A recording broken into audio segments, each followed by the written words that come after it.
उत्तर प्रदेश विधानसभा चुनाव 2022 में आज हम आए हुए हैं लखनऊ। यहाँ के लखनऊ कैंट के राजाजीपुरम में कुछ स्थानीय लोगों से बातचीत करते हैं। नमस्कार, क्या नाम है आपका? मैं आचार्य अवधेश। क्या मानना है आपका चुनावी माहौल के बारे में? देखिए, जहाँ तक माहौल की बात किया जाए तो अभी योगी की सरकार ने 5 साल काम किया।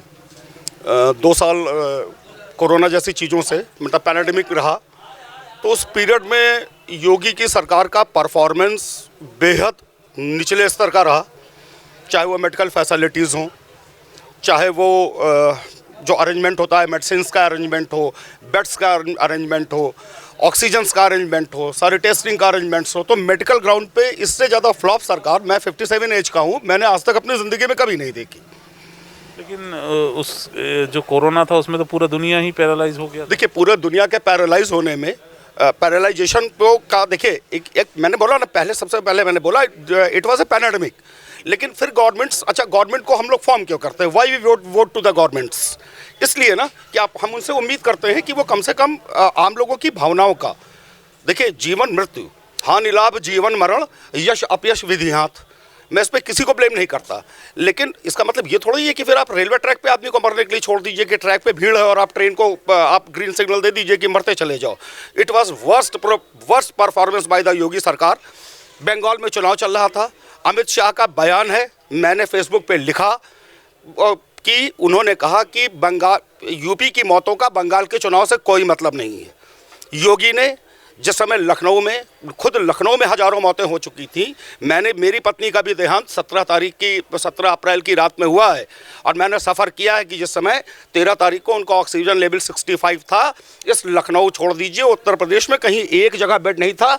एक हमारे बड़े अजीज़ ने किसी तरीके से के हॉस्पिटल में भर्ती कराया था, मेडिसिन नाम की चीज़ नहीं थी, और जिस तरीके से मौतें हुई उसका सीधा जिम्मेदार, और ये इनको बंगाल चुनाव दिख रहा था।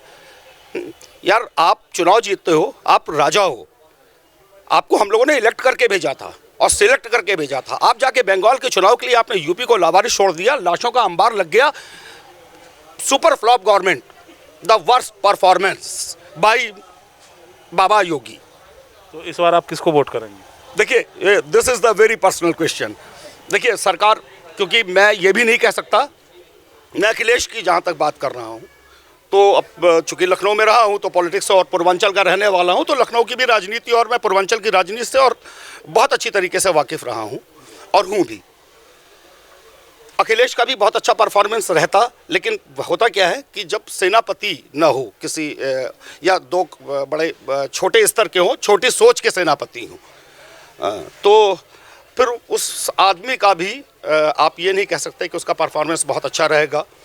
ये सच है कि यादववाद चला इससे पहले, लेकिन उस समय तो माना जा सकता है कि 4-4, 5-5 मुख्यमंत्री काम कर रहे थे जब लास्ट टाइम इसकी सरकार थी अखिलेश की। लेकिन विकास के मामले में ठीक है, लेकिन कुल मिला के जो टिकट का जो डिस्ट्रीब्यूशन किया इन्होंने और जिस तरीके से इनकी टीम वर्क कर रही है टिकट देना, एक आप ये समझिए चुनाव एक कंपटीशन के तरीके से।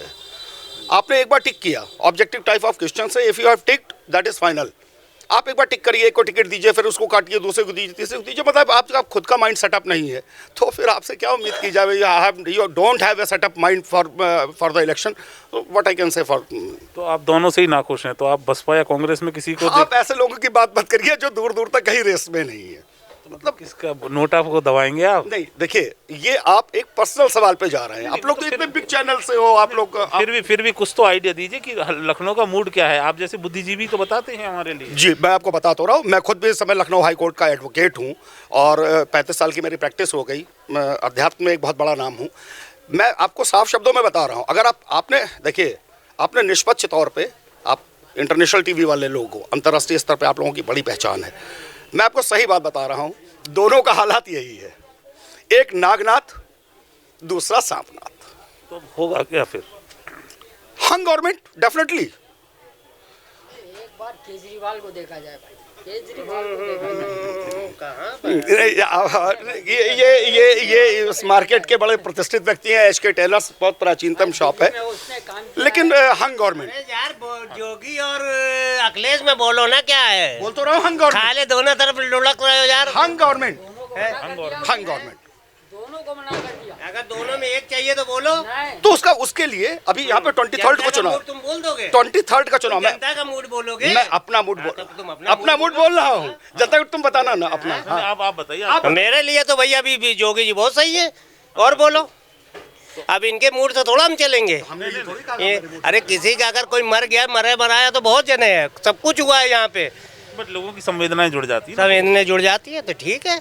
इनके साथ भी ट्रेजेडी हुई है, हमारे घर में भी ट्रेजेडी हुई है, पर सरकार के मामले में जोगी सही है फिर भी।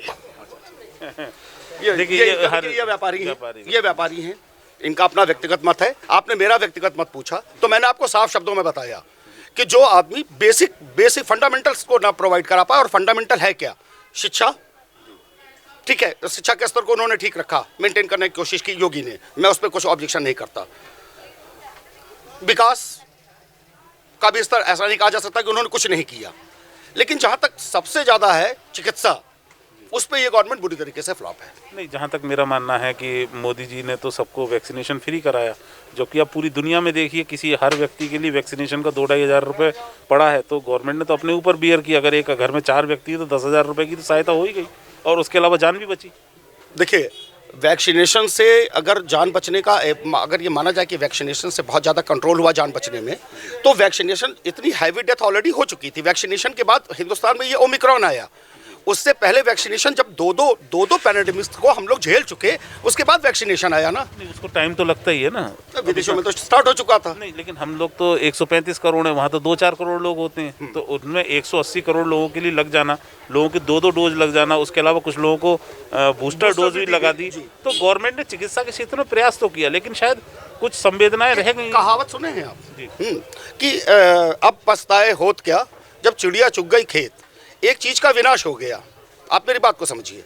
एक हैवी डेथ्स इंडिया ने फेस कर लिया, एक वर्स्ट कंडीशन इंडिया ने फेस कर लिया। A lot of persons have faced, not even mind, मैंने भी अपनी पत्नी खोया है। तो अब उसके बाद आप अगर मान लीजिए वैक्सीनेशन करते हैं ना, या बूस्टर देते हैं, अब तो नज़ल स्प्रे, मैंने पढ़ा कि एक नज़ल स्प्रे भी इंडिया की उसने शायद ग्लेन स्मिथ ने किया है कि वो डालेंगे तो पूरा वो 98% डेल्टा पेल्टा सब खत्म कर देगा। मॉडिफिकेशन तो होता रहता है, लेकिन डियर, मृत्यु का अफसोस नहीं होता है, मैनेजमेंट का अफसोस होता है। मृत्यु तो मैंने अभी आपसे क्या कहा, सबसे पहले मैंने आपसे कहा हानि लाभ जीवन मरण और यश अपयश विधि हाथ, ये सब विधि के हाथ में है। लेकिन इसका मतलब ये नहीं होता है कि आप लावारिस छोड़ के और बंगाल चुनाव में आपको प्रयास करना चाहिए था। मैं आप शायद नहीं मालूम होगा कि जिस समय लखनऊ में और यूपी में पैंडेमिक टॉप में था, तब इन्होंने योगी का एक बयान आया, मैं अभी कहिए तो आपको बयान दिखाता हूँ। जब इन्होंने कहा कि मैं DRDO को निर्देश दे रहा हूँ कि अब 15 दिन के बीच में नया ऑक्सीजन प्लांट लगाया जाए। वही अब जब मौतों का अंबार लग चुका था तब। अगर आपको लगता है ऐसा हुआ है तो 2013 में मुजफ्फरनगर में एक कांड हुआ था जिसमें बहुत से लोग मर गए थे और सैफई में महोत्सव चल रहा था, उसमें आप क्या कहेंगे? देखिए, जो बुरा है, जो भी व्यक्ति, मैंने कहा ना कि मैं I am not supporting to Akhilesh. मैंने भी आपसे कहा, आपको अगर ऐसा लगता है कि मैं समाजवादी विचारधारा को बड़ा सपोर्ट कर रहा हूं अखिलेश का, तो आप एक कंफ्यूजन में है माय डियर। नहीं, फिर भी कुछ तो स्थानीय मुद्दे हो सकते हैं। एक बात खत्म हो लेने तो उसके बाद का देखिए, जो भी जिसने भी ऐसा किया, मैं अगर योगी के लिए कह रहा हूं, तो अगर सैफई में प्रोग्राम चल रहा था और वहां नरसंहार चल रहा था, तो ऐसे शासक और प्रशासक को का मैं नाम लेके या उसको सपोर्ट करने में मैं कतई विश्वास नहीं करता। अच्छा, आप जो भी गवर्नमेंट आए उससे क्या चाहते हैं? देखिए, सबसे पहले चिकित्सा, सबसे पहले शिक्षा में सुधार, विकास, ये प्रमुख मुद्दे। और युवाओं को बेरोजगार, देखिए बेरोजगारी इस समय बिल्कुल ऐसे, और महंगाई पे कंट्रोल। आप एक बात बताइए, 200 रुपये लीटर पे ऑयल जा रहा है, ये तरीका है? महंगाई और बेरोजगारी तो पिछले 70 वर्ष से ही एक हर चुनाव में मुद्दा होता है। नहीं, मुद्दा नहीं होता है, मुद्दा शुरू से सिर्फ यही रहा। अच्छा, आप भी पत्रकार के अलावा आप भी एक इंसान हैं, आप ये बताइए कि क्या इतनी बुरी स्थिति का इससे पहले आपने फेस किया है? नहीं किया है। एक चीज जो सबसे ज्यादा खराबी है,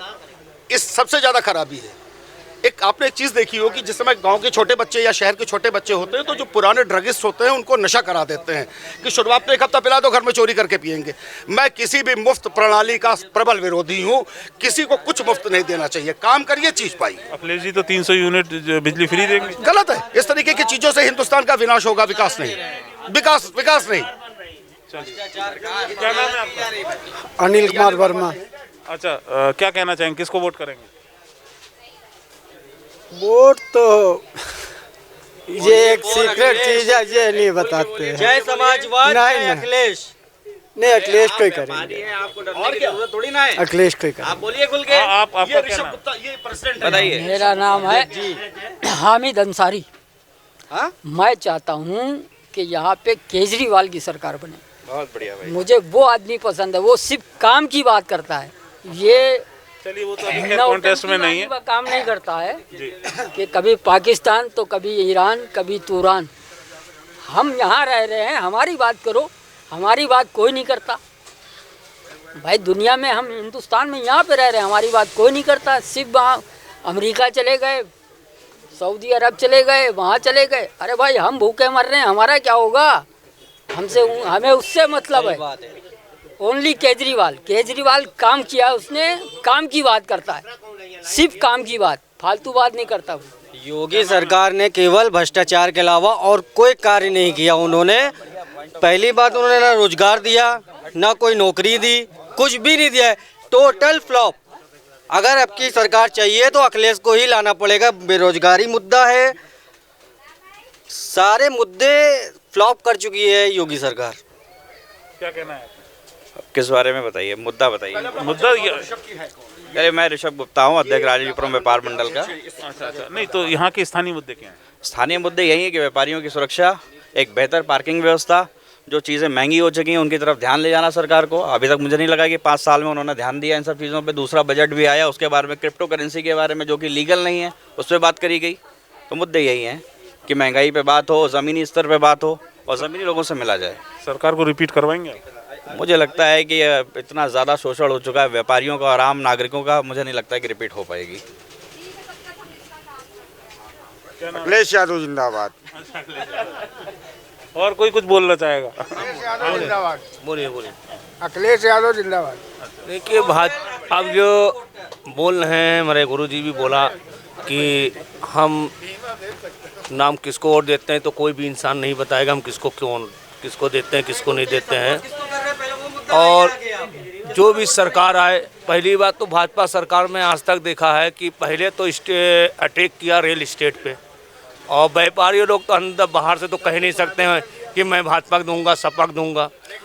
और उनका जीएसटी वो लगाया व्यापारी में, वो परेशान हुआ। कह तो नहीं पा रहा व्यापारी, न लील सकता न उगल सकता। कहेगा तो पता चला भाजपा सरकार आ गई तो उस पर कहीं इनका इनकम टैक्स हो, वो करो ये करो।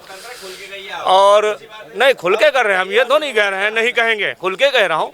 जिसकी जो बुराई, खुल के बताओ जो बातें हैं। अगर कोई कहता है भाजपा दे रहा हूँ तो पता चला ये लड़का भाजपा कह रहा था, सपा वाले जो ने उठा के टैक्स आगे सरकार वो डाल दिया।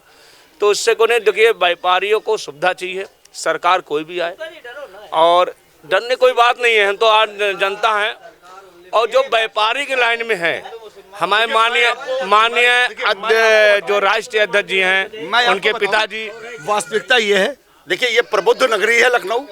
ये लिटरेटेड, सुपर लिटरेटेड लोगों के एजुकेशनल स्टेटस 100% है। आदमी किसको वोट करने जा रहा है, इस प्रॉपर क्वेश्चन, इस पर्सनल क्वेश्चन का जवाब आपको चाह रहे हैं। मुलायम सिंह ने व्यापारियों को काफी मदद की है। ये कोई कहे आप अखिलेश की गवर्नमेंट चाहते हैं? हाँ, अखिलेश की गवर्नमेंट चाह रहा हूँ कि अखिलेश की गवर्नमेंट आए तो व्यापारियों को जो मुसीबत से झेल रहे हैं, रियल इस्टेट में है, जमीनों में, वो कतई ना खड़ी हो। और व्यापारी मामले में मुलायम सिंह सपा सरकार ही अच्छी है। बाकी तो लेना देना जनता तो फिर ही सोचे रही, फिर ही मिलता रहे, और गाना किसको गाता है वो तो। 12-17 के बीच में लॉ एंड ऑर्डर सबसे बेकार था। हाँ, तो आपकी सुरक्षा थी उस समय? ना, नहीं, उसमें मुलायम सिंह में थी सुरक्षा थी। मुलायम सिंह के में थी? नहीं, इसमें हमको इतनी जानकारी नहीं है, वो सर बताएंगे। देखिए, लॉ एंड ऑर्डर की बात करें तो आप देख रहे हैं अभी कि टेनी कांड हुआ, किसान 700 से ज़्यादा मारे गए। दूसरे की कमी है, मत गिनाओ, आप बताओ खराब था नहीं था? भाई मैं क्यों बताऊं, बिल्कुल खराब नहीं था, बहुत अच्छा था। अब भाई सवाल सत्ता से होता है, विपक्ष से नहीं होता है। क्यों नहीं होता? सत्ता पे कौन बैठा है? मैं अभी वर्तमान इस लोगों के अंदर ही एक डर है कि अगर वो लोग वापस आ गए तो गुंडागर्दी तो फिर से सक्रिय हो जाएगा। भाई गुंडा अभी आपने दोनों की ये जितने भी उम्मीदवार उतारे गए हैं सपा और भाजपा की तरफ से, आपने दोनों की लिस्टें देखी? हाँ, मैंने देखी। देखा ना आपने कितने कितने मुकदमे वाले लोगों को लाके खड़ा कर दिया है। वो दोनों सेफ कैसे है? फिर भाजपा राज में सेफ कैसे है, मुझे बताइए। भाजपा राज में एक भी दंगा नहीं हुआ। अरे आप सिर्फ इतना बड़ा दंगा बहुत बड़ा मुद्दा है। शोषण मुद्दा नहीं, किसान मुद्दा नहीं है हमारे बच्चे। किसान भी मुद्दा है। कोरोना में कितने लोग मर गए, आपने उसकी बात नहीं करी? आपको पूरी दुनिया में लोग कितने मरे? अरे फिर भाई अब मेरे घर में क्या हो रहा है, मैं उधर देखूंगा कि मैं अमेरिका में देखने जाऊंगा? मैं रहता कहाँ हूँ? मैं रहता हूँ भारत में, मैं रह रहा हूँ लखनऊ में, मैं रह रहा हूँ राजाजीपुरम में। आपको पता है राजाजीपुरम में 3000 लोग मरे, 3000 लोग कोरोना ग्रसित होकर मर गए। पता है आपको? अच्छा, अगर कोरोना के समय में अखिलेश सरकार होती तो नहीं मरते भाई? अगर ऐसा हुआ अगले सरकार में तो उसका आप तब आइएगा तो हम आपसे बात करेंगे। क्या ऐसा हुआ तो भी गलत हुआ? उनके लिए वैसे था ना भाई। अगले सरकार अगर होगी और ऐसा होगा तो सवाल उनसे भी होगा। है सवाल मंदिर का नहीं है, सवाल चिकित्सा का है, सवाल रोजगार का है, सवाल महंगाई का है, सवाल शोषण का है, सवाल गुंडई का है और पुलिस प्रशासन का है कि व्यापार, और सवाल व्यापारियों का कि जीएसटी कहाँ से कहाँ बढ़ा दिया। बताइए, एक आम व्यापारी चाहे कपड़ा हो चाहे जूता, सरकार की बात नहीं हो रही है यहाँ पे, मुद्दों पे बात हो रही है। ठीक है, आप कपड़ा व्यापारी से पूछ लीजिए, जूता चप्पल व्यापारी से पूछ लीजिए, स्वर्णकार से पूछ लीजिए, आप किसी भी व्यापारी को उठा लीजिए, आप परचून व्यापारी से पूछ लीजिए क्या जीएसटी कितनी बढ़ोतरी हुई। और कहा गया था चप्पल पहनने वाला। अगर ऐसा है तो जीएसटी लगने के बाद बीजेपी की गवर्नमेंट क्यों आ रही है काफी राज्यों में आगे? कोई भी शिक्षित राज्यों में आई हो तो बताइए कौन सा चुनाव जीतते आ रहे हैं? सभी तो हारते आ रहे हैं। पश्चिम बंगाल उठा लीजिए, दिल्ली उठा लीजिए। पश्चिम बंगाल में उनकी 2 सीटें थी, 72 हो गई, 77 हो गई। ये दिल को खुश रखने के लिए गाली भी ख्याल अच्छा है। चलिए ठीक है, हमसे बात करने के लिए बहुत बहुत धन्यवाद। किसानों को सम्मान निधि का लाभ मिलता रहे, हमारे विकलांगों को पेंशन मिलती रहे, विधवाओं को पेंशन मिलती रहे, हमारे वृद्धों को पेंशन मिलती रहे, आपके खेतों तक। लेकिन अयोध्या में राम मंदिर का निर्माण नहीं हो पाएगा। हम लोग नारा तो लगाते थे रामलला हम आएंगे, मंदिर वहीं बनाएंगे। हो गई मित्रों, 500 साल से संघर्ष होता रहा, कितने लोग शहीद हुए, कितने लोगों की जान गई। लेकिन जब आपने योगी और मोदी को ताकत प्रदान किया, जब आपने 14 में कमल की बटन को दबाया, 17 में कमल की बटन को दबाया, 19 में कमल की बटन को दबाया, तो आज अयोध्या में गगनचुंबी मंदिर बनकर तैयार होने जा रहा है, जो 2023-24 के पहले आम जन के लिए खोल दिया जाएगा। मित्रों, भारतीय जनता पार्टी ने जब से 2014 में नरेंद्र मोदी जी की सरकार बनी, उसके बाद ऐसे तमाम विकास की योजनाएं जो है गांव के गरीब, दलित, शोषित, वंचित पिछड़ों को पहुंचाने का काम किया। और माननीय योगी आदित्यनाथ जी की 2017 में जब भारतीय जनता पार्टी की बोर्ड बहुमत सरकार बनती है तो ऐसे तमाम, अभी कोरोना काल हुआ था जो है 2 साल जो है, उसमें गरीबों को मुफ्त राशन देने का काम किया। ऐसे तमाम योजनाएं चल रही हैं। और अयोध्या में भगवान राम का भव्य मंदिर बन रहा, जो 500 साल पुराना मुद्दा था जो है, जो कभी भी कोई सरकार नहीं बना सकती थी। हमारे योगी आदित्यनाथ जी और नरेंद्र मोदी जी ने अयोध्या में भव्य राम मंदिर बना रहे हैं। अयोध्या का सबसे बड़ा स्थानीय मुद्दा क्या पूरे देश का मुद्दा हुआ करता था, राम मंदिर, उसका निर्माण शुरू हो गया है। उसके अलावा आपको क्या लगता है यहाँ पे स्थानीय मुद्दे क्या हैं? स्थानीय मुद्दे यहाँ पर जो थे वो भी हमारे श्री वेद प्रकाश गुप्ता जी अयोध्या के विधायक बने। जब से विधायक बने तब से ऐसी तमाम विकास की योजनाएं जो है, अयोध्या में नगर निगम बना और ऐसे तमाम विकास के कार्य हो रहे हैं। सब लोग संतुष्ट हैं, सारी जनता खुश है। और फिर हमारे वेद गुप्ता जी भारी मतों से चुनाव जीतेंगे और विधानसभा जाएंगे। आज पीछे भी उनकी कुछ सभा होने वाली है, काफ़ी भीड़ आई हुई है, तो आपको क्या लगता है इस बार उनको चुनौती किससे मिल रही है? उनको चुनौती कुछ है ही नहीं है, किसी से कोई चुनौती नहीं है। भारतीय जनता पार्टी भारी मतों से चुनाव यहाँ से जीत रही है। यहाँ से क्या पूरे जनपद से 5 सीट भारतीय जनता पार्टी के पक्ष में जा रही है। बट जो विरोधी पक्ष के लोग हैं वो तो महंगाई, बेरोजगारी के बहुत से मुद्दे उठाते हैं। यहाँ पर विकास नहीं हुआ, विकास का बहुत बड़ा मुद्दा बताते हैं अयोध्या का। अयोध्या में बहुत ही विकास हुआ जो है। अयोध्या में इसके पहले तमाम सरकारी आई, सिर्फ जुमलाबाजी की, कोई कुछ काम नहीं किया। जब से सरकार बनी तब से नगर निगम बना, सिविल लाइन नहीं थे, सिविल लाइन बना, मेडिकल कॉलेज नहीं थे, मेडिकल कॉलेज बने। ऐसे तमाम योजनाएं चल रही हैं। विकास करो ऐसा कुछ नहीं है जो है। अच्छा, आइए कुछ और लोगों से बात करते हैं। बाबूजी क्या नाम है आपका? जय प्रकाश गुप्ता। किसको वोट करेंगे? बीजेपी को। अच्छा, कोई विशेष कारण? नहीं, बीजेपी को वोट इसलिए करना है कि जो आज के 4-5 साल पहले गुंडागर्दी थी और जो डकैती पड़ती थी, लोगों को ज़मीन कब्जा कर लिया जाता था, ये सारी चीज़ें आज रुकी हुई हैं। इस पे योगी जी का कंट्रोल है, गुंडागर्दी में रोक लगी हुई है।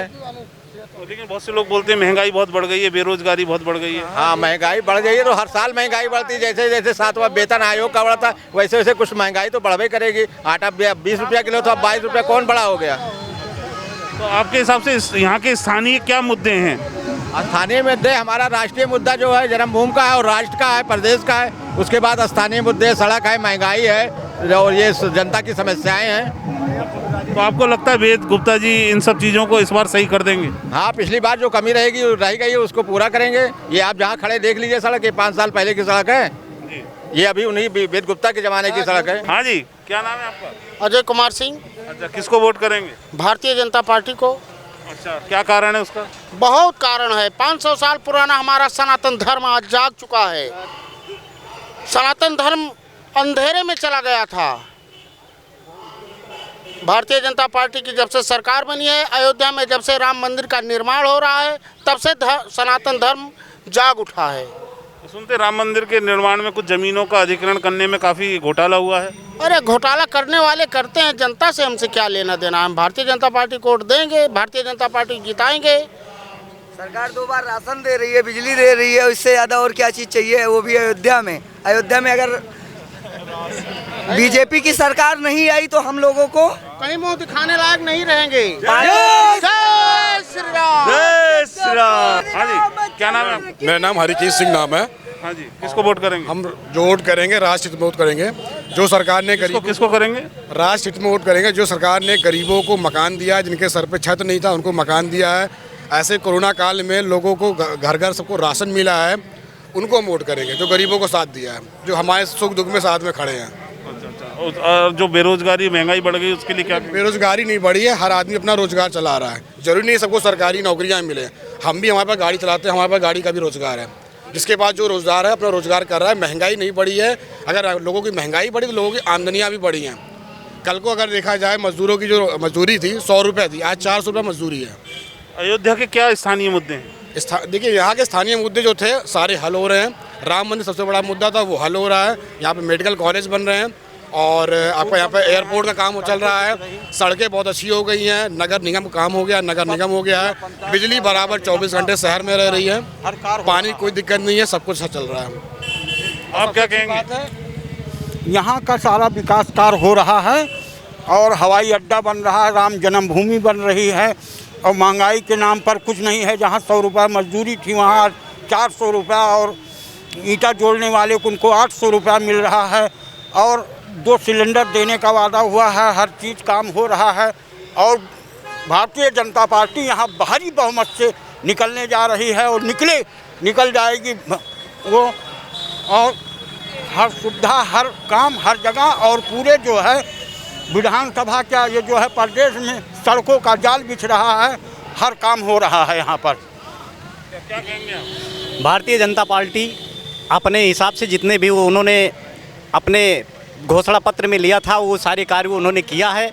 आगे भी जो इन्होंने घोषणा पत्र में वादा किया है वो आगे करेंगे। विकास हो रहा है, सबसे बड़ा विकास कि हमारा ये अयोध्या जो है एक महानगर के रूप में विकसित हुआ और महानगर विकसित होने के साथ साथ यहाँ रोजगार का अवसर और राम का भव्य मंदिर का निर्माण हो रहा है।